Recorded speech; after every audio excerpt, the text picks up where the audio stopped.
चलिए तो अभी करते हैं हम मॉडर्न फिजिक्स के प्रीवियस ईयर एमसीक्यू। और मॉडर्न फिजिक्स जो है वो हमारी चैप्टर नंबर 11 से शुरू हो रही है। ओके बेटा, तो चैप्टर नंबर 11 जो है वो dual nature of radiation and matter है, प्रीवियस ईयर एमसीक्यू करेंगे।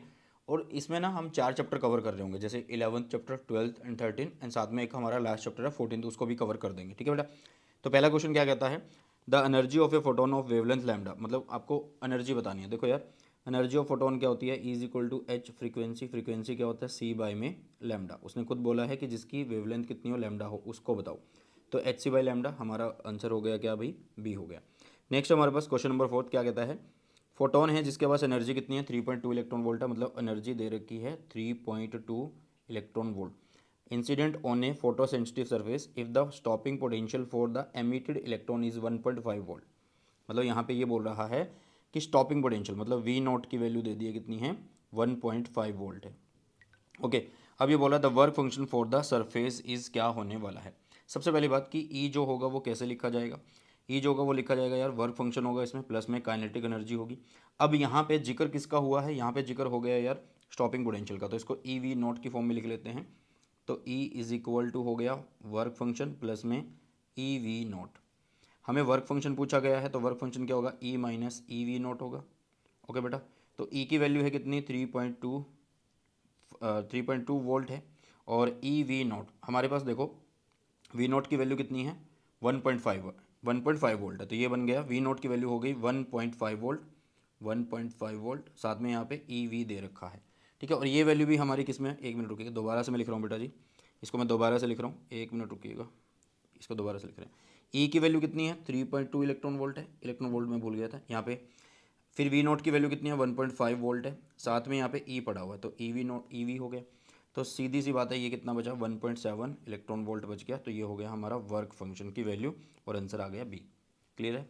नेक्स्ट क्वेश्चन क्या कहता है, एक लाइट है जिसकी फ्रीक्वेंसी म्यू है, is incident on a metal surface whose work function is W naught. The kinetic energy of emitted electron is K. If the frequency of the incident light is doubled then kinetic energy of the emitted electron will be, क्या होगी ये आपको बताना है। सबसे पहले पहली condition के अकॉर्डिंग चलो कि मेटल सरफेस है उसके ऊपर डब्ल्यू चाहिए, मतलब एक एनर्जी चाहिए मिनिमम एनर्जी जो एमिशन कर सके इलेक्ट्रॉन का। तो वर्क फंक्शन उसने खुद से डब्ल्यू दिया है और काइनेटिक एनर्जी के बोली है। तो उस टाइम पे के को आप लोग कैसे लिखोगे, के को आप लोग ऐसे लिख सकते हो कि H frequency minus W not, yes और नो। पहली इक्वेशन ये बोल सकते हैं, पहला केस। अब वो बोल रहा है कि हम फ्रीक्वेंसी को क्या कर रहे हैं, डबल कर रहे हैं। ठीक है, तो मतलब उस टाइम पे काइनेटिक एनर्जी बताइए, तो के डैश बताना है, नया होगा। अब फ्रीक्वेंसी को आपने डबल कर दिया तो ये डबल कर दो भाई, और यहाँ पे डब्ल्यू नॉट, ये हमारी दूसरी इक्वेशन। अब ध्यान से देखना कि जो हमारी दूसरी आई है, जो दूसरी इक्वेशन आई है उसमें डब्ल्यू नॉट हमने सेम लिया है। क्यों लिया, अरे भाई क्योंकि वो सेम ही रहेगा ना हमारा, क्योंकि मटेरियल तो वही का वही है, हमने तो अपनी जो रिक्वायरमेंट है उसको चेंज किया, मटेरियल को चेंज नहीं किया। तो यहाँ पे हो गया K dash is equal to 2h frequency minus W naught हो गया, ये वाली इक्वेशन। ठीक है, अब ध्यान से देखना कि इस इक्वेशन को अगर मैं यूज़ करूँ, इस इक्वेशन को अगर मैं यूज़ करके यहाँ पे लिखूँ एच फ्रीक्वेंसी यहाँ पे लिखूँ तो ये बनेगा के प्लस डब्ल्यू नोट मिलेगा, है ना। तो इस एच फ्रीक्वेंसी को इसके अंदर पुट कर दूँ तो के डैश कितना हुआ बेटा जी 2, एच फ्रीक्वेंसी की वैल्यू कितनी है के प्लस में डब्ल्यू नोट है माइनस डब्ल्यू नोट हुआ। तो ये बनेगा 2k प्लस में 2w note minus W note, तो ये बन जाएगा 2k प्लस में डब्ल्यू नोट। अब देखो काइनेटिक एनर्जी जो है वो क्या है, डबल से प्लस कुछ हो रहा है, डबल से ज़्यादा है। तो यहाँ पे जो ऑप्शन सेलेक्ट होगा वो क्या होगा, मोर देन 2k होगा बेटा जी, मोर देन 2k होने वाला है, क्योंकि आपके पास जो आंसर आएगा वो 2k प्लस डब्ल्यू नोट होगा। आप किसी भी तरीके से पढ़ सकते हो, जो मैं आंसर लिख रहा हूँ उस तरीके से पढ़ सकते हो, शॉर्ट वे में मैं करवा रहा हूँ, या बुकिश लैंग्वेज से आंसर देखना वो आप लोगों की मर्जी है, मैंने दोनों अटैच कर दिया। नेक्स्ट क्या है, यहाँ पे बोला गया है कि E C and mu represent the energy velocity and frequency of a photon, which of the following represent its wavelength. आपको वेवलेंथ बतानी है। देखो ई इज इक्वल टू क्या होता है यार, एच फ्रीक्वेंसी, फ्रीक्वेंसी क्या होता है सी बाई में लैम्डा। ठीक है, तो मतलब लैम्डा अगर आपको करना है तो एच सी बाई में ई लिखना होगा। तो एच सी बाई में ई, यही तो हमारा वेवलेंथ है, इसने खुद पूछा और 2023 में आया। आप ये भी नहीं कह सकते कि इतने आसान आसान क्वेश्चन है, भाई आसान हैं और ये 2023 में आए हैं। मॉडर्न फिजिक्स से इस टाइप के ही क्वेश्चन बनते हैं बेटा। नेक्स्ट क्वेश्चन क्या है, कोई रह तो नहीं गया, चलो नेक्स्ट क्वेश्चन क्या है, फोटोन है जिसकी एनर्जी कितनी है भैया 1 इलेक्ट्रॉन वोल्ट और 2 इलेक्ट्रॉन वोल्ट है। ओके, मतलब यहाँ पे एनर्जी दे रखी है, एक है E1 जो कि कितनी है 1 इलेक्ट्रॉन वोल्ट, और एक है E2 जो कि कितना है 2 इलेक्ट्रॉन वोल्ट। ठीक है, अब ये बोल रहा है कि incident on A metallic surface of work function 0.5, मतलब एक वर्क फंक्शन पे मतलब एक मटेरियल पे फॉल करते हैं जिनका वर्क फंक्शन ये है।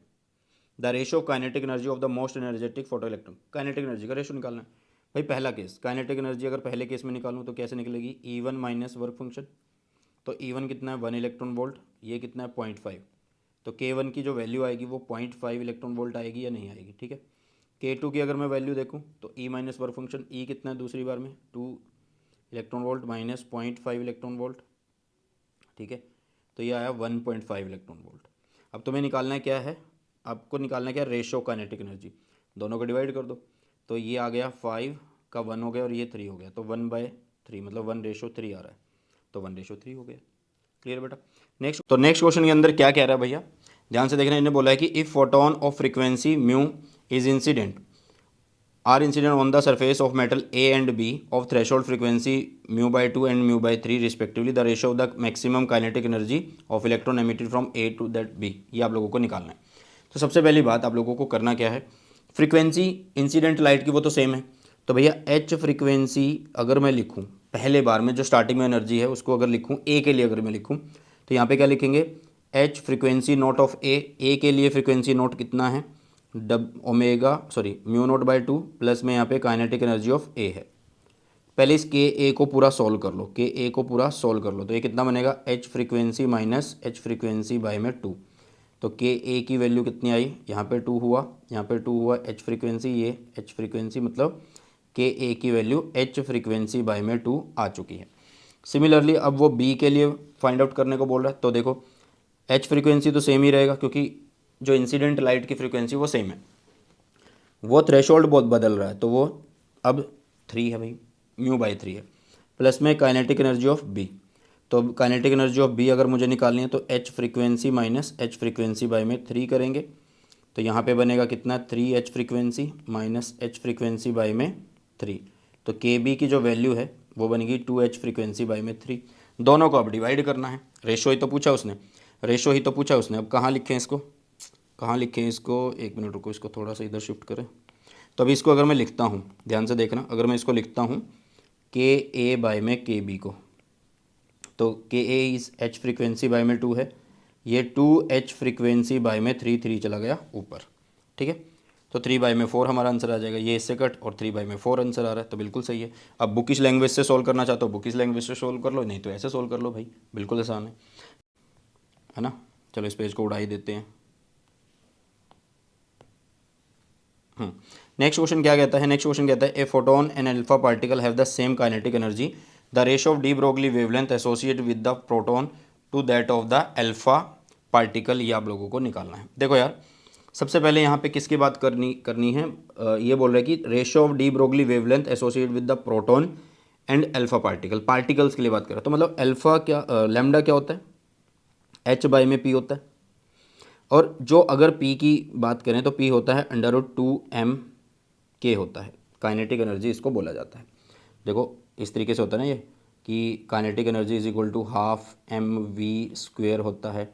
अब ऊपर भी हम m मल्टीप्लाई कर दें, नीचे भी m मल्टीप्लाई कर देते हैं, 2m के एक साइड और फिर ये p² हो जाता है, तो आप इसको ऐसे लिख सकते हैं।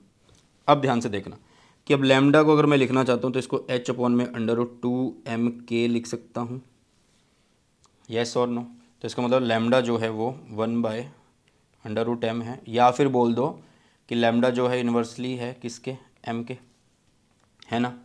तो अब आपको रेशियो बताना है, ratio of de Broglie wavelength associate with proton, तो लैम्डा ऑफ प्रोटॉन अपॉन में लैम्डा ऑफ किसका बताना है, अल्फा का आप लोगों को बताना है भाई साहब। अब मास ऑफ जो अल्फा पार्टिकल होता है भैया वो 4 times of mass of proton होता है, ठीक है, 4 times of mass of proton होता है, ठीक है। तो ये अंडर रूट में अब लिख लो भाई, किसका होगा, ऊपर किसका होगा, जहाँ पे प्रोटॉन है सामने कौन आने वाला है, अल्फा, तो मास ऑफ अल्फा नीचे मास ऑफ प्रोटॉन, यही होगा। तो मास ऑफ अल्फा कितना है 4, ये कितना होगा 4 होगा, मास ऑफ प्रोटॉन का नीचे मास ऑफ प्रोटॉन है ये इसको कट करेगा, तो √4/1 है, तो ये 2/1 मतलब 2 आ रहा है, ऐसे बोल सकते हो। रेशो पूछा है क्या, रेशो पूछा तो रेशो 1 होगा, तो आंसर आप लोगों के पास ये हो गया। नेक्स्ट क्वेश्चन है which of the following graph represent the variation of A particle momentum with its associated D Broglie wavelength, which of the following graph correctly represent the variation of A particle momentum with its associate de Broglie, मतलब कौन सा graph यहाँ पे momentum और wavelength के बीच का सही graph show कर रहा है। ठीक है, तो भाई डी ब्रोगली वेवलेंथ दी जाएगी lambda is equal to h upon p से। एच एक कांस्टेंट है, मतलब लैम्डा और पी में इन्वर्स का रिलेशन है, मतलब lambda is inversely proportional to P, या फिर बोलो कि P is inversely proportional to lambda. जैसे जैसे लैम्डा इंक्रीज होगा पी डिक्रीज होगा, तो ये ऑप्शन होना चाहिए क्योंकि इधर लैम्डा है इधर पी है भाई सब। नेक्स्ट चैप्टर नंबर 12 की बारी आ गई है मॉडर्न फिजिक्स में। क्या कहता है, which of the following statement is not correct according to Rutherford model. तो रदरफोर्ड मॉडल जी ने भाई स्टेबिलिटी नहीं बताई थी, तो ये गलत है, तो ये गलत दे रखी है यहाँ पे। The stability of atom was establish by the model, नहीं इस मॉडल से नहीं बताई गई थी। नेक्स्ट है the radius of the nth orbit in Bohr model of hydrogen atom is proportional to. अरे भाई वो सिंपल है, वो आपका प्रिंसिपल क्वांटम नंबर के प्रोपोर्शनल होता है, स्क्वायर के, जो एन स्क्वायर हो गया, R is equal to R naught N square होता है। क्लियर, और ये 2023 में आया, ज़्यादा पुराना क्वेश्चन नहीं है बेटा। Next the potential energy of an electron in the second excited state in hydrogen atom is this. कितनी है, देखो यार हमें क्या पता है कि जो टोटल एनर्जी होती है उसका फॉर्मूला होता है ये -13.6 अपॉन में एन स्क्वायर होता है। अब एन स्क्वायर जो है उसकी अगर मैं वैल्यू देखूँ तो यहाँ पे इन्होंने सेकंड एक्साइटेड स्टेट है, मतलब एन की वैल्यू 3 लेंगे हम, क्योंकि ग्राउंड स्टेट पे 1 होता है ना, फिर ये फर्स्ट एक्साइटेड स्टेट और थर्ड सेकंड एक्साइटेड स्टेट, तो एन की वैल्यू 3 करेंगे तो 9 हो गया। 9 को जब सोल्व किया तो हमारे पास ये आ रही है। अब ये टोटल एनर्जी आ रही है, हमें पोटेंशियल एनर्जी चाहिए, तो पोटेंशियल एनर्जी 2 टाइम्स ऑफ ई है, तो 2 टाइम्स ऑफ ई कर दो, तो इसको डबल करो, डबल करोगे तो ये आ जाएगा, तो आंसर आ गया भैया हमारे पास। ठीक है, ये रिलेशन है छोटी छोटी, आप लोगों को याद होनी चाहिए, ये भी 2023 में आया था। नेक्स्ट क्या है, नेक्स्ट है the diagram shows 4 energy level of an electron in Bohr model of hydrogen atom, identify the transition in which the emitted photon will have the highest energy. देखो यार इसमें बहुत सारी कैलकुलेशन है, बट सारी की सारी कैलकुलेशन आपको इस टाइम पे करने की जरूरत नहीं है।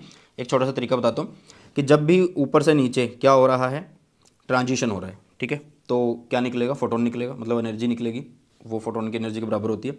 तो E is equal to H frequency से शो करते हैं उसको। फ्रीक्वेंसी को कैसे लिखते हैं, सी बाई में लैम्डा से।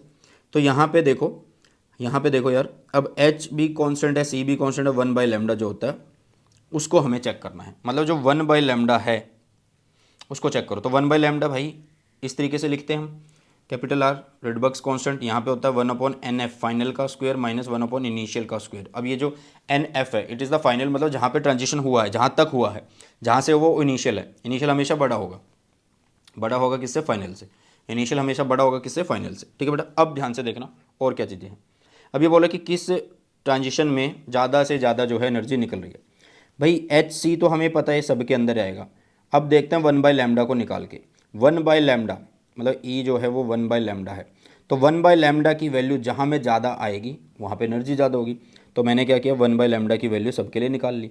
अब जैसे यहाँ से यहाँ फर्स्ट के लिए मैं आ रहा हूँ, तो फाइनल मेरा ये है भाई, इसके लिए फाइनल ये है, इनिशियल ये है, इसके लिए इनिशियल ये है, फाइनल ये है, इसके लिए इनिशियल ये है और फाइनल ये है, इसके लिए इनिशियल ये है और फाइनल ये है। तो इस तरीके से मैंने अलग अलग सबके लिए वैल्यूज़ को रखा, स्क्वायर करा और वैल्यू को फाइंड आउट कर लिया। तो इसके लिए जो फर्स्ट वाला है उसके लिए 0.88 आर आ रही है, इसके लिए 0.0486 आर आ रही है, इसमें 0.75 आर आ रही है और इसमें 0.139 आर आ रही है। तो कौन सी बड़ी है भाई, ये बड़ी है। तो E directly proportional to 1 by lambda, तो 1 बाई लैम्डा की वैल्यू जहाँ पे लार्ज है वो ये है, तो फर्स्ट के अंदर क्या है, हाईएस्ट एनर्जी है भैया। ठीक है, समझ में आई। इस तरीके से आप लोगों को क्वेश्चन करना था, और ये क्वेश्चन भी 2023 में आया था। अब बहुत सारे बच्चे बोलेंगे कि एक ही क्वेश्चन, मतलब एक ही चैप्टर में से इतने क्वेश्चन 2023 में अलग अलग सेट के अंदर आते हैं बेटा। ठीक है, चलिए नेक्स्ट आता है हमारा chapter number 13 nuclear. Previous year MCQ इसके भी निपटा देते हैं। The ratio of the nuclear density of 2 nuclear having mass number this and this. भाई डेंसिटी की बात करी गई है, ठीक है। The ratio of the nuclear density of 2 nuclear having mass number this. भाई मास नंबर कुछ भी दे रखा हो तो उस पर तो डिपेंड करती नहीं है, वो इंडिपेंडेंट होती है। जो न्यूक्लियर डेंसिटी होती है वो कांस्टेंट होती है, या फिर बोलो इंडिपेंडेंट होती है मास नंबर के। तो रेशियो जो आने वाला है वो एक ही आने वाला है। अगर नेक्स्ट क्वेश्चन देखो, इसमें क्या बोला गया कि when 2 nuclei fuse together to form heavier nucleus. ये लाइटर न्यूक्लियाई है ना। ये जब भाई क्या कर रहे हैं, ये फ्यूज़ हो रहे हैं, फ्यूज़ मतलब जुड़ रहे हैं।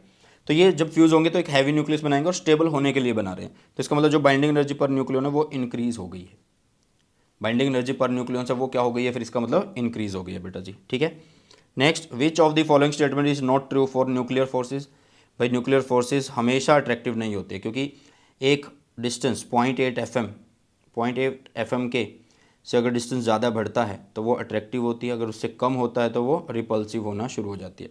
Nuclear forces are not always attractive as range below 1 fermi it become repulsive, मतलब 0.8 से जब कम नीचे जाती है, FM से नीचे जाती है तो वो रिपल्सिव हो जाती है, तो ये ट्रू नहीं है, 2023 में आया है।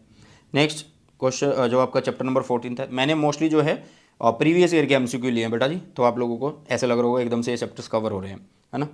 चलो तो नेक्स्ट है, energy required by an electron to jump the forbidden band in silicon at room temperature, तो कितनी होती है भाई, वैलेंस बैंड से कंडक्शन बैंड में अगर जाना है इलेक्ट्रॉन को तो कितनी एनर्जी रिक्वायर्ड होगी। सिलिकॉन के लिए पूछ रहा है तो सिलिकॉन के लिए तो फिक्स है 1.1 इलेक्ट्रॉन वोल्ट, 1.1 इलेक्ट्रॉन वोल्ट, ये याद ही रखनी पड़ेगी, 2023 में आया क्वेश्चन। नेक्स्ट क्वेश्चन पूछा है, the resistance of N intrinsic semiconductor decrease with increase in its temperature, yes बिल्कुल सही है, क्योंकि टेम्परेचर बढ़ने से क्या हो रहा है, कोवेलेंट बॉन्ड टूटते हैं और इलेक्ट्रॉन होल बनते हैं। The number of conduction electrons as well as hole increases in intrinsic semiconductor, वही तो बात हुई है, क्योंकि रीज़न तो यही है ना, और रीज़न में यही बताया गया है टेम्परेचर बढ़ने से, तो असर्शन बिल्कुल ठीक है, रीज़न बिल्कुल ठीक है, और रीज़न बिल्कुल फिट बैठ रहा है असर्शन के साथ, तो ए ऑप्शन हो गया। नेक्स्ट क्या कहता है, in an type semiconductor the donor energy level lies, देखो यार एक होता है आप लोगों के पास कंडक्शन बैंड और एक होता है आप लोगों के पास वैलेंस बैंड। अब आपने जब डोपिंग करी है तो वो इलेक्ट्रॉन बिल्कुल जस्ट यहाँ पे होता है, डोनर एनर्जी लेवल उसका बिल्कुल यहाँ पे होता है, तो कंडक्शन बैंड के जस्ट बिलो होता है, just below the conduction band, ठीक है बेटा। चलो तो भाई ये कुछ क्वेश्चंस थे जो MCQ की फॉर्म में आए हैं पिछले 10 साल में, मतलब अभी MCQ जो बहुत कोविड के बाद ज़्यादा पूछे जा रहे हैं, तो तब से जितने भी पूछे हैं वो सारे के सारे मैंने आप लोगों को यहाँ पे करवा दिए हैं, पूरी एक वीडियो आप लोगों को यहाँ पे ये दे दी है। एंड आई होप ये सेशन आप लोगों को अच्छा लगा, अगर अच्छा लगा तो अपने सभी फ्रेंड्स के साथ शेयर जरूर कर देना। सो बॉय टेक केयर, जय हिंद, वंदे मातरम।